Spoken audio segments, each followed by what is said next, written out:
Mind Meld with your hosts, Josh and Jason. Welcome back to Midwest Mind Melt. I'm your host, Josh, here with Jason. Today we got another guest, another guest, infidels. His name is Gabe. Gabe, how's it going, Gabe? Fantastic. Fantastic or fan-fucking-tastic? I mean, I've got a cold beer in my hand, so I count that as a fucking win, all right? You think it's rude that I didn't ask Jason how he's doing? Jason, how you doing? You know how I'm doing, man. We just got off work. Come on. Yes, we did. Life is good and for another 10 hours. Yep.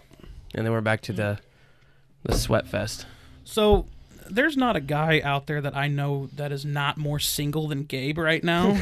So, you know, I have these questions because it seems so long ago that I was single.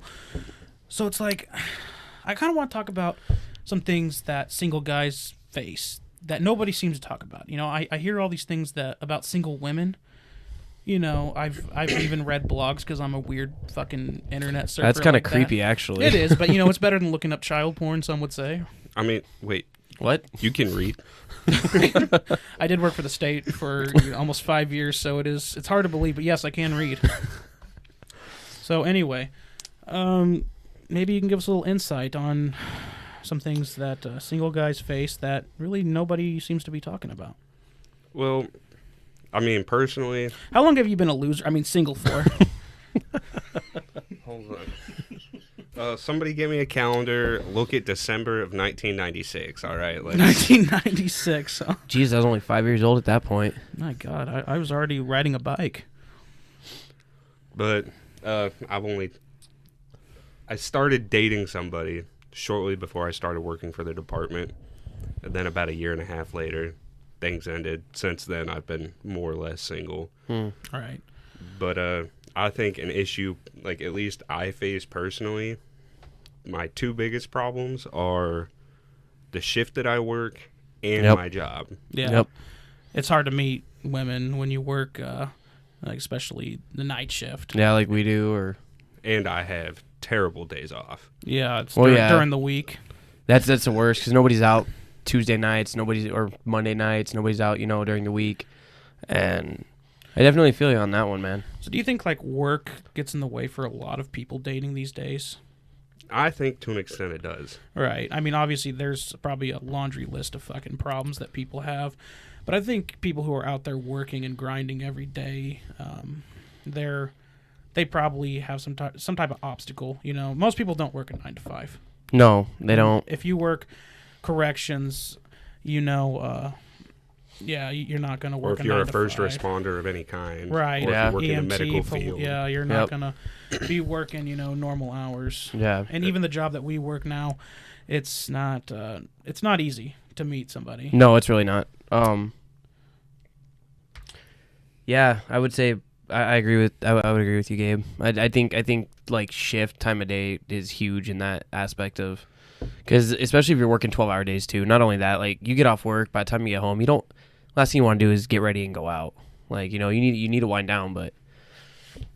And then like I was dating somebody when I started with the department. I remember that. I remember. And I didn't think the mandatory overtime was going to be that bad, but it did kind of get to the point to where like I think communication died down because I'm working like 60, 70 hours a week. Yeah. And after a certain point, most of that overtime wasn't by choice. Yeah. And so I go home, sleep, wake up, don't even have enough time to like, hey, I'm going to work, have a good day, love you, bye. Yeah. Then I'm back at it again. Yep.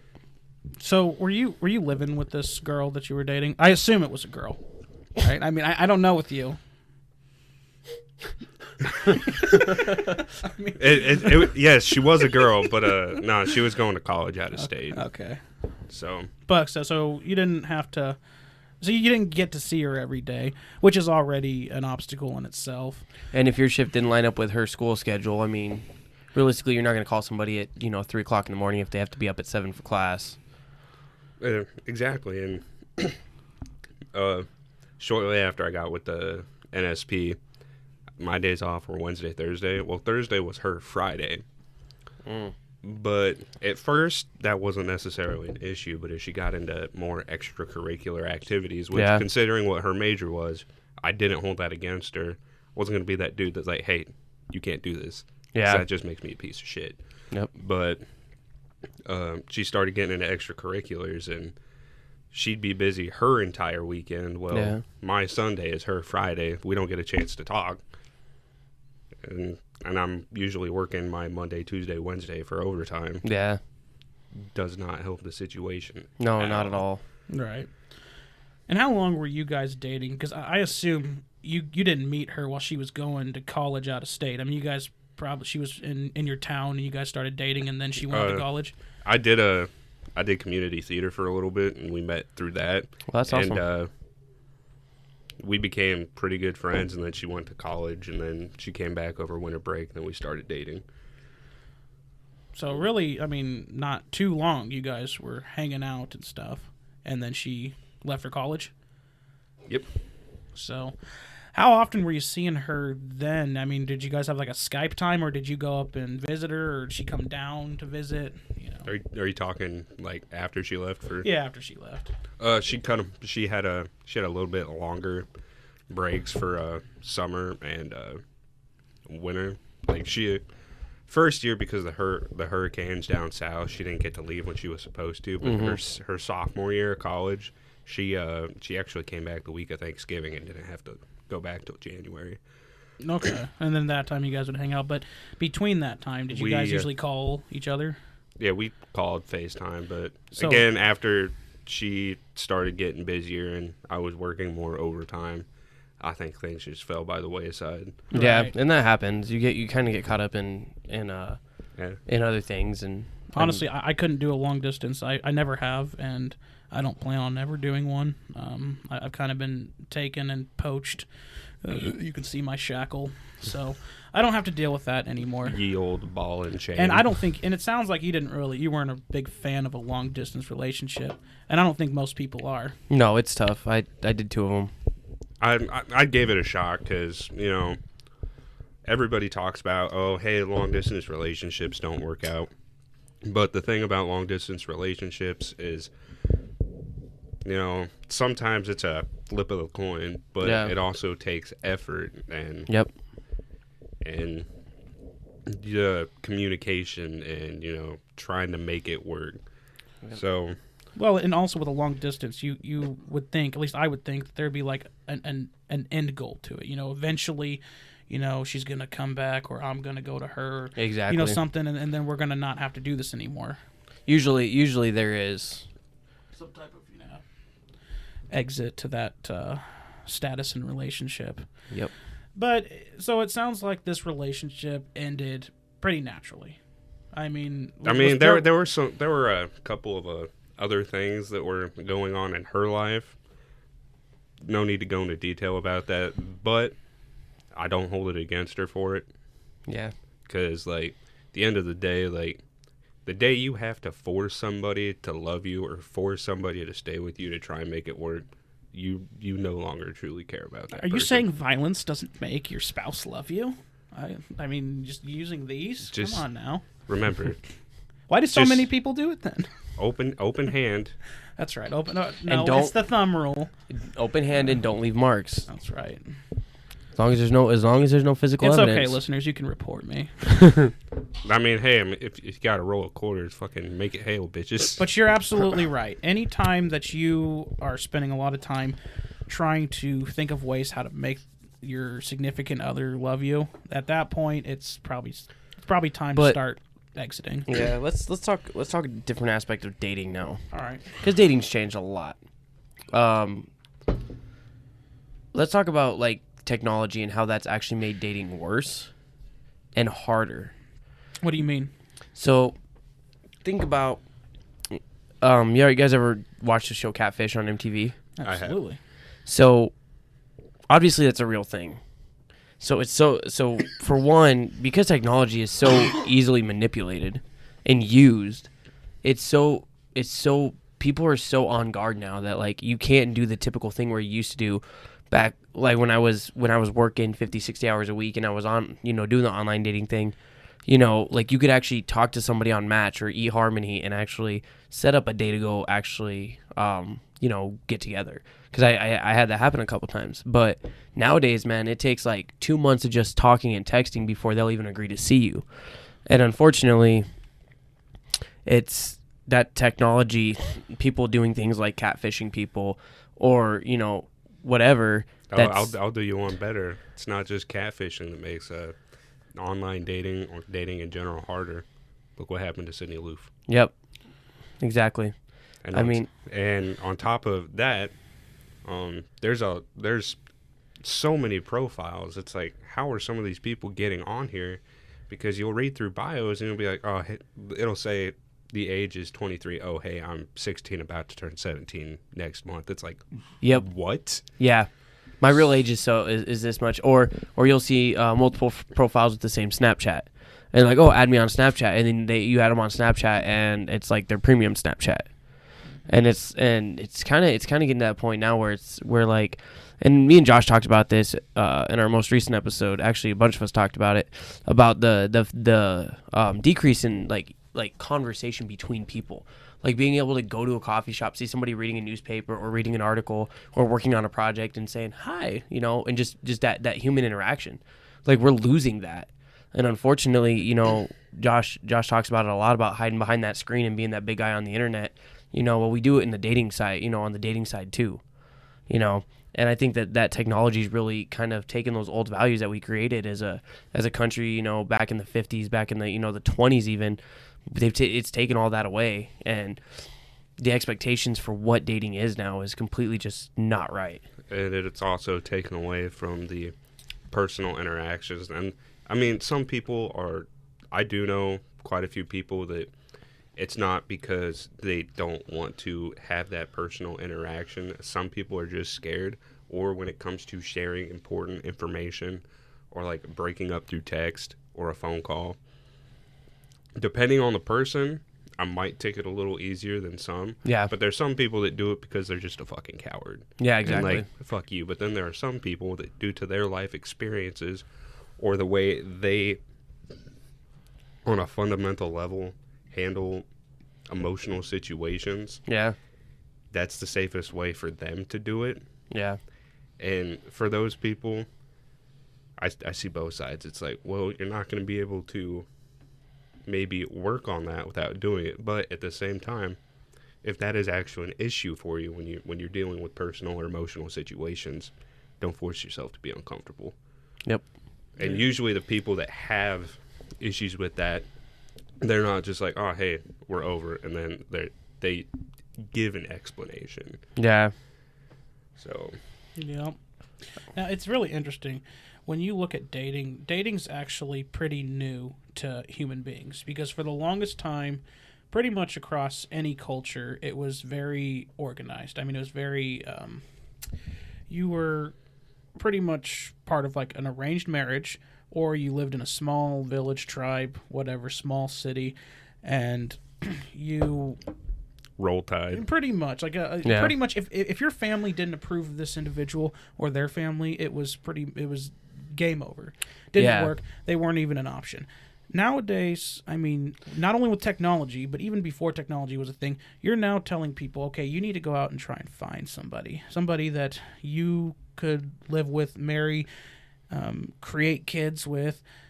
And a lot of people can't handle that. I mean, and I don't blame them. It's a lot of responsibility to throw on somebody, especially somebody who's not mature. I want to caveat onto that, Josh. Yes, I think that there's some social expectations that are floating around now that people have been, because I know a lot of people that are like, that have made the comment to me, I thought I'd have my shit together and have a family by the time I'm 21. I'm like, why do you want to have a family at such a young age? So we're not talking about Mormons, okay? No, I'm just saying, just in general, like I know I've heard people talk that way. Yeah, it's like I'm 28, I don't have kids, and honestly, like, and I feel and like you said, people were told to go out there and find somebody, and then I think that's how people get caught up in these relationships and these abusive relationships, because when you're dating, it's kind of like campaigning. You're kind of like campaigning for this person's vote for you, so you go out of your way to do the nice things, you go out of your way to do this, to make this person feel special. And then once you've been together for a certain amount of time, things change. And I think that's where a lot of the situation is people, and that's how people get caught up in domestic abuse relationships, how they get caught up in mental abuse relationships. They don't, they rush out to find this person. They think they found them, and then all of a sudden they're tied to them because now they have kids. They can't just leave, and I think that's probably one of the biggest thing is those social expectations that people are forcing these people to do or take part in. And also, the way you compared it to a campaigning, general example is a lot of people, they meet somebody, doesn't matter, guy, girl, either way. They meet somebody, they're talking, they're going through the courtship phase. Yep. They are perfect. As soon as they got it locked down, or even worse, got the ball and chain on. Yep. Turn into the worst person in the world. Yep, because they got their vote. And that's the best way that I can think to describe it is when you're dating, you're campaigning. And the thing is we always talk about politicians and how they're always two-faced. They never do what they say they're going to do. Well, realistically, if you do that to somebody you're dating, you're no better than a politician. No, you're just in a different role. You just have a much smaller platform. There you go. Exactly. But here's the thing. Now, as well as I do, when you look at things logically and you're talking about a whole sequence of dating, things just don't happen, right after the marriage. Exactly. That's when you start noticing it. Yeah. There's usually some red flags that you choose to ignore, and I think this happens all the fucking time. So, with that being said, what are some red flags that you look for? And if a woman that you're dating, starts showing these, you're out, or you start reconsidering. Like, is there any red flags? For me, a big one, and especially especially with more of the younger, the people approaching or in their early 20s. Mm-hmm. So, generally, my age, 23 and under. You're only 23? Fuck, Yes. I feel old. Yes, he's a young fuck, Jason. I'm a real boy. And he's single, Jason, so after the podcast, you can get his number. Shh, don't tell anybody. It's been a hot minute. It might not be very... Anyways, go ahead. It's for me personally, it's not just a red flag for me, but it should be a red flag for everybody in general. Telling me who I can and can't be friends with, because I have some very close friends of mine that are women, and I'm not gonna not be friends. If you don't trust me around this person and you can't give me a reason why, that's on you, not me. That means you are insecure. Yep. And I think that's really, really bad, especially with the younger generation. They're like, oh, you can't talk to so-and-so. And instead of being like, oh, why the fuck not? They're like... Believe me, I think that's been a problem throughout generations. Oh, yeah, absolutely. Honestly. So, And then another one is, another big red flag for me is I have nothing to hide in a relationship, but due to prior experiences, my phone, do not go through my phone. Because, for me, it's not the act of going through my phone that irritates me so much. It's the lack of trust that is very evident when you do that act. Yeah. Because instead of going through my phone and being like, you could just fucking talk to me. right. Yep. And I've had the game played where they go through my phone. Who's this? That's my cousin who I haven't seen in 5 years, and I was planning to meet up next weekend. Oh. Yeah. But, just I've been in situations back when I was younger where my significant other was going through my phone. Yep. I went to the bathroom and realized I left my phone in their bedroom. I was like, oh fuck. So went in, she's going through my phone. I'm like, all right, two can play at that game. Give me your phone. No. Oh no, yeah, exactly. Why not? I have nothing to hide. I'm like, neither do I. Yep. Then why are you acting so weird? No, don't try and deflect. If you want to look through my phone, I get to look through your phone. No. And then a big shouting match ensues. Yep. And I think that's another reason, another point where technology's kind of ruined that trust factor. Like you said, people are so easy just... I disagree. I don't think that in itself shows that technology ruined it. I think that's revealed, people's insecurities that they had, whether that phone's there or not. The phone just giving them a tool to actually use. That's true. That's a good way to look at it. That's my opinion.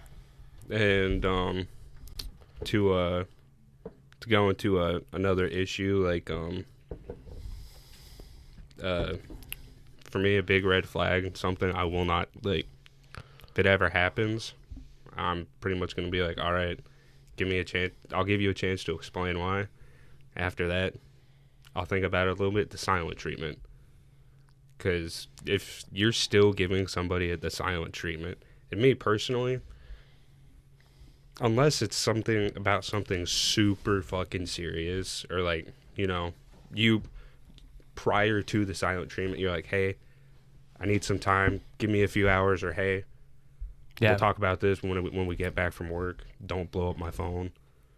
Unless you preface it with stuff like that, like the silent treatment. If you give someone the silent treatment, you're not mature enough to be in a relationship, because you're not mature enough to handle confrontation with your significant other, because relationships are not perfect. And they are in their work. They are. It's almost like another job, you know. And at least that's the way my parents put it. And you're right. Like, and the worst part about it is like people that are willing to like text and argue, like discuss it over the phone, but not in person. That's another situation that at least for me, that irks me. You know, when you have an argument and they'd literally just rather talk to you through your phone than like person to person, sit down and actually talk to you about it. What about those people that break up with you, you know, through a text message? Aren't they just the fucking worst? Have you ever gotten a digital breakup? A digital Dear John letter? Actually, I have twice. But the first one was like a, thank God I don't have to deal with that argument in person. Yeah. The second one was actually like I understood why it wasn't done in person. Once again, ties back to like prior to the thought of breaking up ever entering their head, they did explain to me their issues when it comes to certain things, and I respect that. Like, and also with a digital Dear, as you put, a digital Dear John letter. Again, I think there's a difference between like, hey, fuck you, I'm out. Yeah. Versus, hey, I've got some stuff I need to work on. I don't want to feel like I'm lying to you or hurting you inadvertently if I end up doing like trying to do my own thing. Yep. I'll respect that. It's not the way I would do it, but it's not going to upset me, and I understand, because at least then I'm getting an explanation. So as long as there's closure, you don't see a problem with it. Yeah, I can agree with that. Because I mean, being in a relationship's great, but there's going to be times in your life when you're going to realize that you may just have some stuff you got to work on. And it happens in all walks of life, you know, all ages, things of that nature. And getting that text, like you said, is in that situation is a little bit different, you know. And being understanding too. I think as human beings we need to be a little more understanding as well. Because I think too many people like I don't know, like there's guys that literally get mad when girls don't text them back. I'm not gonna. Or for those of you listening, Josh Steady is hands. splitting a beer right now, and he didn't spill it. Good stuff, man. I'll drink to that. Yeah. Steady hands. I lost my train of thought. No, you're good. I gotta ask you though, Gabe, because have you? I got so distracted. You were impressed. Don't act like you're. I Not really impressed. was. You're not wrong. I was a little impressed, actually. But I gotta ask you this because I hear women all the time talking about how there's all this pressure on them, you know, to have a kid, you know, to get married, you know, and a lot of people in our generation are checking out. Now, you as a single man, because I would argue that single men also face pressure in that area. I know I did when I was single. Have you ever had anybody ask you, you know, kind of like in a pushy way, like, hey, when are you gonna settle down? Or, you know, when are you gonna give me a grandchild? Anything like that ever come your way? Or has everybody just left you the fuck alone? Well, for the most part, I've been actually left alone. But I do know quite a few people that, yeah, my mom's getting on me to like, you know, get tied down, start popping them out, and it's like, do your own thing. Fuck your mom. Like, don't actually fuck your mom. And don't tell her to fuck off, but like, Listen. It's perfectly normal in some circles. So, but now are these people usually women, or are there some guys too? It's been mostly women, but I've ran into a couple guys that are like, yeah. But then also I know quite a few guys my age that are suddenly parents, and it's like, dear God, help that poor child. Well, Yeah, right. Yes. I don't know. I just know when I was single, I got a lot of, snide comments and shit. Like when my brother, when him and his wife had a child, little comments like, well, he's an uncle, but he doesn't have kids of his own, shit like that. Yeah, my parents do the same thing. They'll be like, so when you give me a grandbaby, I'm like, you got two. They got 4 legs. That's all that matters. The whole point I'm trying to make is single men also face a lot of the same pressures you do when it comes to shit like that. Well, let's look at a different aspect of so back when I was single, about 6 years ago, it's definitely been some time. But when I was trying to meet girls, I'm talking like 2013, 2012. I was time still era. in high school. One of the biggest things that really seemed to like stand out that girls wanted from men was a college degree.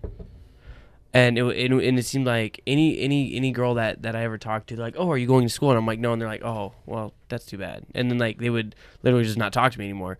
And I feel like as men, that's another thing is we feel the pressures of like, okay, we're obviously supposed to be the breadwinner, all this other stuff, but you can do that without having a college degree.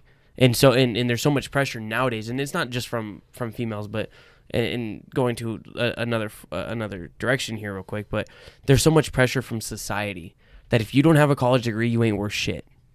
And unfortunately, that's wrong. And to me, that's hilarious, because with the exception of the people that, got really lucky outside of college, I would bet money that I probably make more than 95% of my graduating class. I believe it. And don't get me wrong. And I don't have student debt. Exactly. And I have a crippling drinking problem, but I don't have student debt. You're a state worker, so yeah, and it kind of comes with the trade. Yeah, exactly. And that's kind of one of those things. It's like, people they don't understand. There's a stigma out there that everybody should have a college degree. Well, no. Let me go ahead and fill up your prescription. Which is kind of shitty because not everybody can afford to go to college. I have free money to go to college, and I don't want to go to college. Like, college isn't for everybody. Exactly, and that's the thing is, she is, motherfucker. There's a lot of other things like now they're running into a problem, and Mike Rowe from Dirty Jobs. He's talking how there's not very like people aren't going to trade schools anymore. Yep. Eventually, we're going to lose our tradesmen, and then we're going to really be fucked. Yep. But tying back into the whole dating situation, it's just people like people need to understand that just because you don't have a college degree doesn't mean you're not successful. I mean, I was running a store, I was running a whole grocery store. I was an assistant store manager, at 20 years old. I had a crew of 80 people that I was in charge of, and I was responsible for everything in that store 5 nights a week. So like, yeah, I was making good money. At 20 years old, I was making $22 an hour. That's good money at that age. I spent as much as I made, but I was successful. Maybe it wasn't your expectation of successful or your level of successful or what it is, but yeah. So. No, but yeah, that's definitely one thing, to caveat onto that is, not just a degree, but, as a man, because we're not judged, historically, men have not been judged on their beauty like women or their, ability to bear child. They've been judged on a couple of things. One, the ability to, make a child, of course, with a woman to be fertile. However, let's just. I'm sorry, I didn't mean to offend your homosexual ways. Hey, you won't be complaining about it later, all right? That's true. Enough alcohol.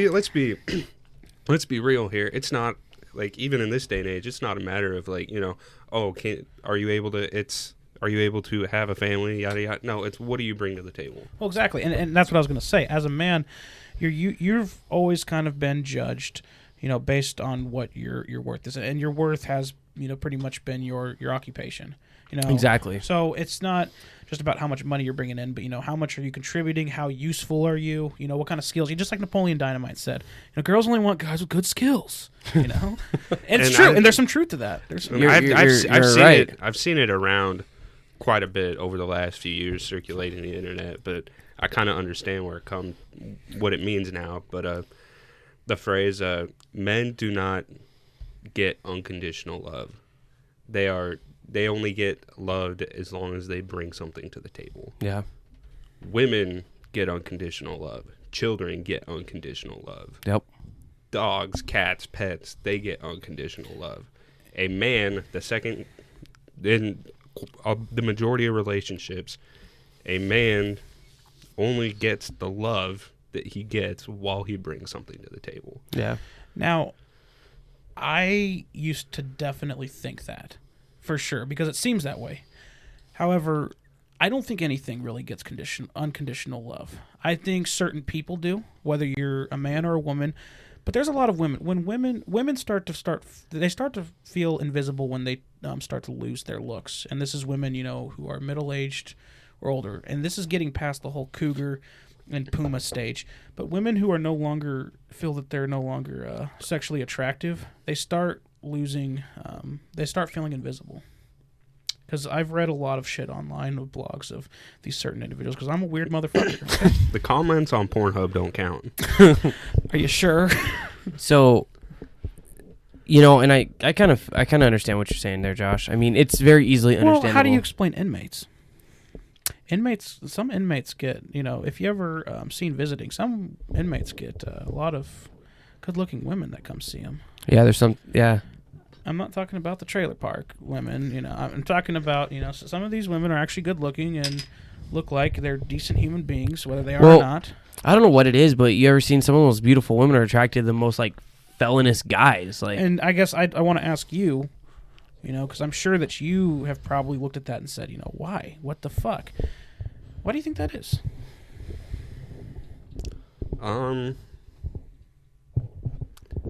all honesty, the women, especially the good-looking women that are attracted to the fucking scum of the earth, goes back to just personal. I think it's how they were treated throughout their life, how they were raised, and how they view themselves. Yep. So a lot of their early childhood. Yep. Determines some daddy issues. I wouldn't even necessarily put it towards daddy issues. But if you're told your entire life that you're never gonna be shit, you're gonna think that your entire life, and then you're gonna be around people that can't be shit because you believe that. I don't know if you heard it when you went through STA and stuff, but the best way is it was explained when they were talking about how inmates will turn female staff. It's the confidence. It's the people who look like they have poor self-esteem. Yep. And 9 times out of 10, that's generally the case throughout their life. And, the second even the scum of the earth starts showing you positive attention, it's going to spark something. Mm-hmm. It's going to spark some seriously stupid shit, but it's going to spark something. Yeah. Right. Versus the good-looking, versus the women, especially the good-looking women in prisons that, hey, it's like, nah, hey, I know you don't bring anything to the table because you're in prison, so fuck off. Yeah. What? Shoo. Yeah, it's definitely a weird complex because that's definitely what it is. But a lot I've never worked in a prison myself. I've never seen that take place, but I've seen it take place outside of that too. And you're definitely right. The moment that anybody starts showing, these girls that have this low self-esteem, anytime somebody starts showing them attention, man, they latch onto it because that's all that they want. They just want that attention. And it's not just everybody, because I've heard a lot of guys like yourself, who, aren't the worst looking guys in the world. Gabe, you're very fuckable, and you got a good job. It's all in the eyes, man. It's all in the eyes and other places. But the whole point is we're making Jason uncomfortable here. He's not used to prison humor. Oh, no, you're not making me uncomfortable. I'm used to army humor. Okay, so we're not talking about full-on gay humor. Please put your erection away for right now. Yes, please. God, man. But the point is, is, damn it, I lost my train of thought because now I'm thinking about About my erection? about army boners. Okay. Cock and balls. So anyway, moving on. Anything else you got to ask Gabe there, Jason? Nah, just I guess have you tried the online dating thing? I did for a little bit, but it's just not my thing. What app did you use? Tinder. Grinder? Well, yeah, I was Did gonna you say say Grinder. No. Hey, listen to my diction. Tinder. Tinder. Okay. Tinder. Yeah. I third shift at the state pen is Grinder, basically. Let's be honest here. He's not lying. So, how many dates would you say that you got from Tinder? Yeah.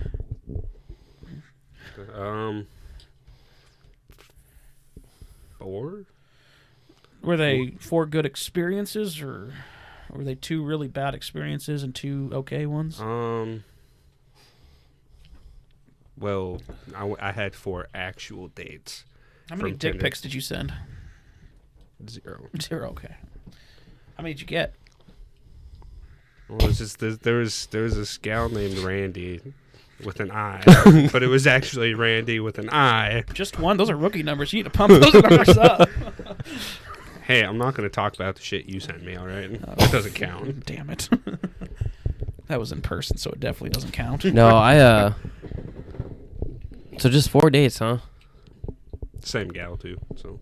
So I finally remembered my point. So I've seen a lot of guys who they have good jobs. On paper, they seem like really good bachelors. And they talk about how some of these women just kind of like run from them or avoid them, or like they go on a date with them, they date them, and then these women just basically one day just drop out of the race. They stop talking to them, whatever. Story of my life.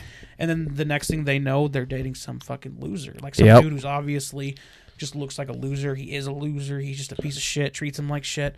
So I hear a lot of that too. So I don't think it's just women who just get attention from anybody. They're specifically looking at these dudes. Yep. And some of it, I agree completely. It is poor self-esteem. It is what they grew up with. It is definitely something that these guys remind them of. Well, I think part of that too is there's a complex out there that, and I've seen it in a lot of females. Not to sound sexist or anything, but females see these bad boys, and there's this complex about fixing them. And they want to fix these guys. They think, oh, if we get together, I can fix him. And realistically, sorry, ladies, but guys are pretty much set in our ways. It's very hard to fix us. But yes, there's a lot of, and I heard that term when I was in high school, or that phrase as well. Because there was a girl I liked, and I knew her best friend. I talked to her best friend. She's like, well, yeah, but she thinks she can fix this guy. I'm like, okay, that was it. When I heard that, I was done. Because unfortunately, if you should never take a relationship on as a project, if that makes sense. Right. It's not a matter of fixing somebody. It's a matter of that man is not a 73 Corvette that just needs a few $1,000s put in. And exactly. That man is a piece of shit. Exactly. And then they end up in these relationships. And then 3 years later, you're like, yep, you see him dating, and then 3 years later, they're single, 3 kids, and now they're trying to find that man that was originally there for them, and now he wants nothing to do with her because now she's got 3 kids with this other guy. And that's probably the one thing that I've seen the most is getting into that situation where they want the attention from these guys, and unfortunately these are guys that won't amount to anything later on in life. Yeah, they'll have a job, but are they really going to offer you what you want? Selling meth doesn't count as employment. Okay. Well, Breaking Bad it did. Damn it. Well, he was a chemistry teacher beforehand, so that's besides the point here. That's true. But, it's just, I don't know. I think there's definitely a lot of struggles that single guys face. And if there was one thing that you could tell single women, is there anything you'd want to tell them as a whole? If pretend Jason is all these single women. I mean, he kind of looks like a woman, so. If you like it, then you should have put a ring on it. If you like it, then you should have put a ring on it. I'm pretty sure Beyonce said those words. But Gabe, Gabe looks better. My word of advice is basically just unless you're a piece of shit, know your worth. Do you want the Do you want the piece of shit down the street because he gives you the attention you want right now, or do you want the guy that, doing all right, is willing to wait and grow with you and grow for you, so you both can become better people? Like, and meth is bad, okay? Like, that's just a given. That's debatable. Well, yeah. Really good words, man. I mean, it's good words. It's just, I guess it's kind of broad and generic, and I don't, as a single woman, because you can't assume my gender, I wouldn't know, or my marital status. Show me your I tits. wouldn't know how to apply that. If you watch the How much is a dollar? the worth T-Rex these days? challenge, they're separated with the GoPro. God, dude, it was like a fucking bra. I was looking at that and I was like, that's so fucking embarrassing. Like, I need to like start jogging or something. You beat off to it later, let's And- be honest. Okay. And I want to throw this out there for the single men out there that might be listening. If don't try to be what you think that girl wants. Become the thing she wants. Just be yourself. And that's probably one of the biggest things I learned when I was dating years back was I ended up with this girl. We weren't really dating. I guess it was more of a fling thing. But she liked me because I was goofy. Okay, I never wanted to be the goofy guy. That was not who I was. I told myself that's not who I was.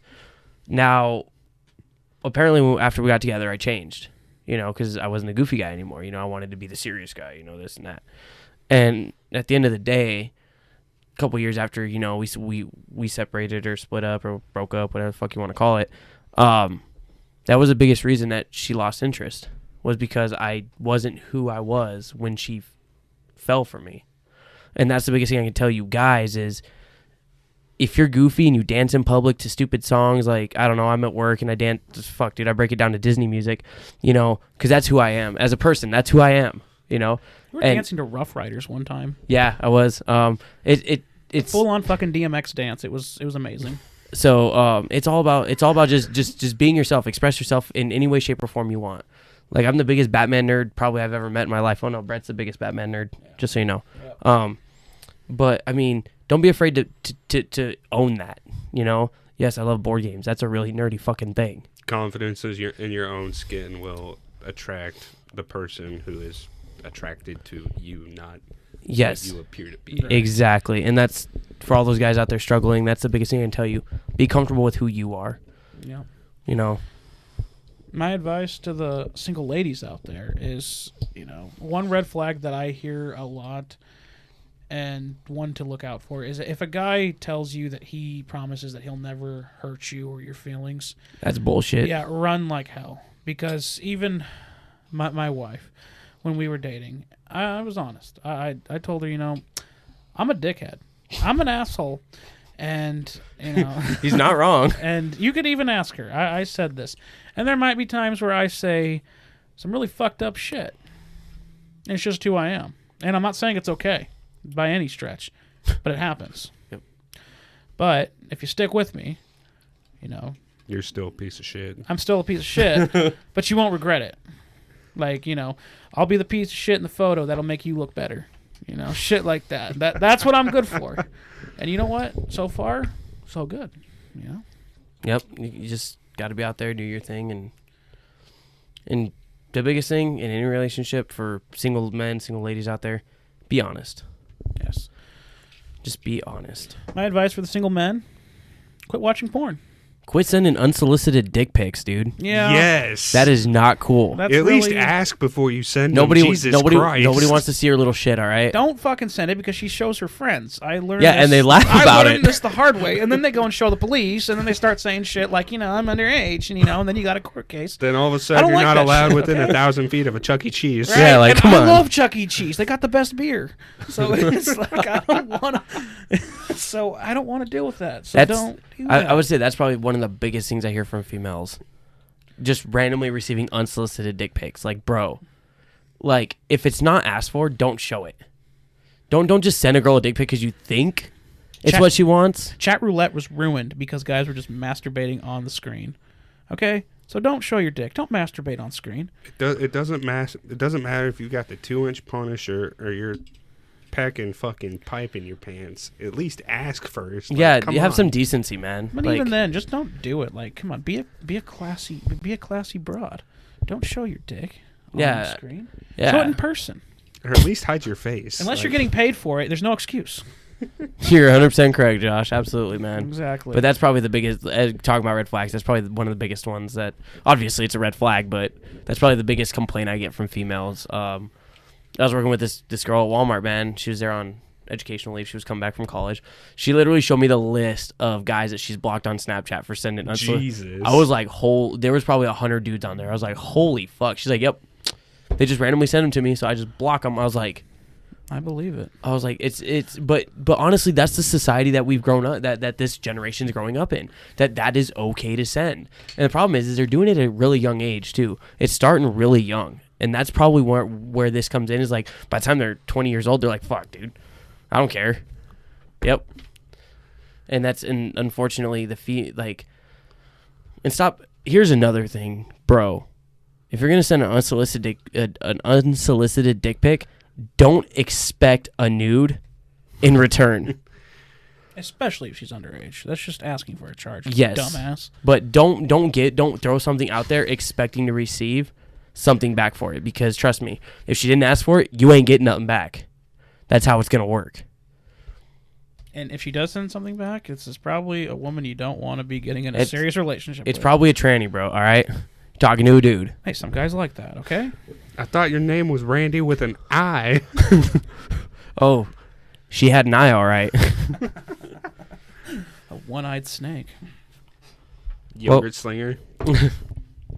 Well, I think that about wraps up today. Is there any last point you want to add before we cut you loose onto the world to slay all those single women with your singleness? I work too much to do that, dude. Yeah, he works. If any of you guys are interested in meeting Gabe, just comment on the video, send us an email at guys, yes, like he said, guys. Yes. If I see any more farmers only comments, I will kill you all. You can pics, send it. You can send it to midwestmindmelt@gmail.com. We will definitely send those over to him. Absolutely, man. We're gonna help get you some dates. All right. He's got the best pepperoni nipples, ladies. So just You said you wouldn't tell anybody about that. They need to know. All right, man, dude. Thank you for being. Yeah, with absolutely. us. Thanks for Pleasure coming in being here. All right. Well, that ends it.